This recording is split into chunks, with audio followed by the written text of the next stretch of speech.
Friends, હું છું કીર્તિ. કીર્તિસ કિચનમાં તમારું સ્વાગત કરું છું. આજે આપણે ચાઇનીઝ નૂડલ્સ બનાવવાના છે. નૂડલ્સ બનાવવા માટે પહેલા આપણે આવી રીતે એક પેન લઈ લઈશું. એની અંદર જરૂર મુજબ પાણી નાખી દઈશું અને 1 ચમચી તેલ નાખી દઈશું અંદર અને અડધી ચમચી મીઠું નાખી દઈશું. હવે પાણીને ગરમ થવા દઈશું. પાણી ગરમ થાય એટલે આ રીતની હક્કા નૂડલ્સ આવે છે એ નૂડલ્સ આપણે પાણીમાં બોઇલ કરી લઈશું. હવે પાણી ગરમ થઈ ગયું છે. નૂડલ્સને આપણે તોડીને અંદર નાખી દઈશું. આ રીતે ટુકડા કરી લેવાના, નહીં તો પછી બહુ જ લાંબી થાય છે. ફ્રેન્ડ્સ, તમે જુઓ છો કે આપણી નૂડલ્સ ચડી ગઈ છે. આ રીતે આપણે એને એકવાર ચેક કરી લઈશું, જોઈ લઈશું. આ રીતે જો તૂટી જાય છે ને એટલે ચડી ગઈ છે. તો હવે આપણે એને આ રીતે એક કાણાવાળા બાસ્કેટમાં કાઢી લઈશું.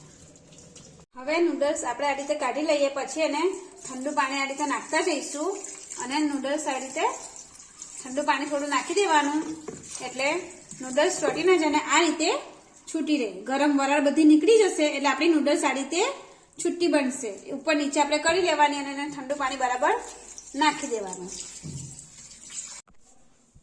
હવે આપણે અંદર 3 ચમચા મોટા તેલ નાખી દઈશું એક પેનમાં. અને તેલ ગરમ થાય એટલે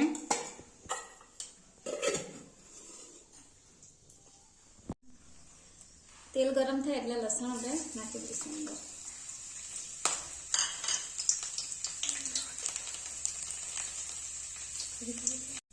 લસણ લાલ થઈ જાય એટલે આપણે આની અંદર પહેલા ડુંગળી નાખી દઈશું. ડુંગળી મેં સ્લાઇસમાં કાપી લીધી છે. તમને સ્લાઇસમાં ના ગમે તો તમે ઝીણી પણ સમારી શકો છો.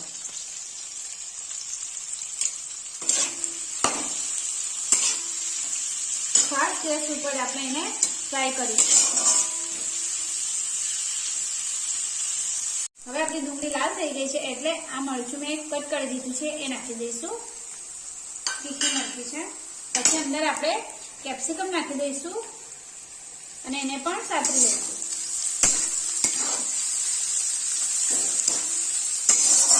અને કોબી પણ આપણે સાતરી નાખી દઈશું.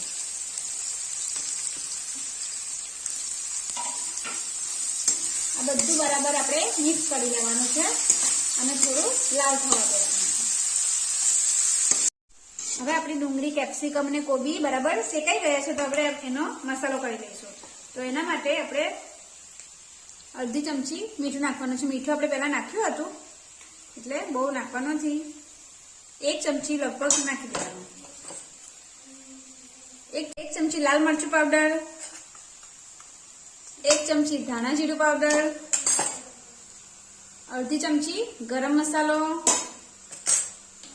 અને જે નૂડલ્સની અંદર જે પેકેટ આવ્યા છે, મેગી મસાલામાં આવે છે ને એવા પેકેટ, નૂડલ્સના પેકેટમાં આવે છે એ મસાલા પણ આપણે અંદર બધા એડ કરી દેવાના છે.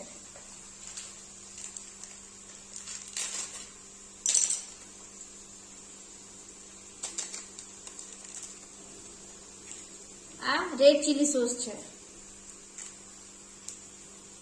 મરચું થોડું માપનું જ નાખવાનું. આપણે અંદર રેડ ચીલી સોસ ને સોયા સોસ ને બધું યુઝ કરવાના છે ને એટલે. મેં 2 પેકેટ બનાવ્યા છે એટલે હું થોડું એ પ્રમાણે એડ કરું છું. 2 પેકેટમાં 5 થી 7 જણા ખાઈ શકે છે.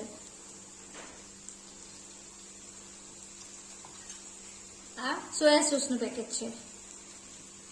2 પેકેટ મેં રેડ ચીલી સોસ અને 1 પેકેટથી બી ઓછું અડધું પેકેટ મેં સોયા સોસ યુઝ કર્યું છે. હવે આપણે એને બધું મિક્સ કરી દઈશું. હવે આપણા મસાલા શેકાઈ ગયા છે તો આપણે એની અંદર નૂડલ્સ નાખી દઈશું. આ રીતે છૂટી કરતું જવાનું ને નાખતું જવાનું. આપણે આ રીતે આપણે એને ઉપર નીચે કરતા જઈશું અને બરાબર મિક્સ કરતા જઈશું. એકદમ ધીમે ધીમે શાંતિથી આવી રીતે કરતું જવાનું એટલે બરાબર મસાલો એકદમ મિક્સ થવો જોઈએ.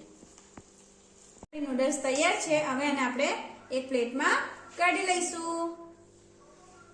ફ્રેન્ડ્સ, તો તમે આ નૂડલ્સને એમને પણ ખાઈ શકો છો અને સોસ જોડે આ રીતે મિક્સ કરીને પણ ખાઈ શકો છો, બહુ ટેસ્ટી લાગે છે। અને તમને જો મારો વિડીયો ગમ્યો હોય તો મારા વિડીયોને લાઇક, શેર, કમેન્ટ અને મારી ચેનલને સબસ્ક્રાઇબ કરો।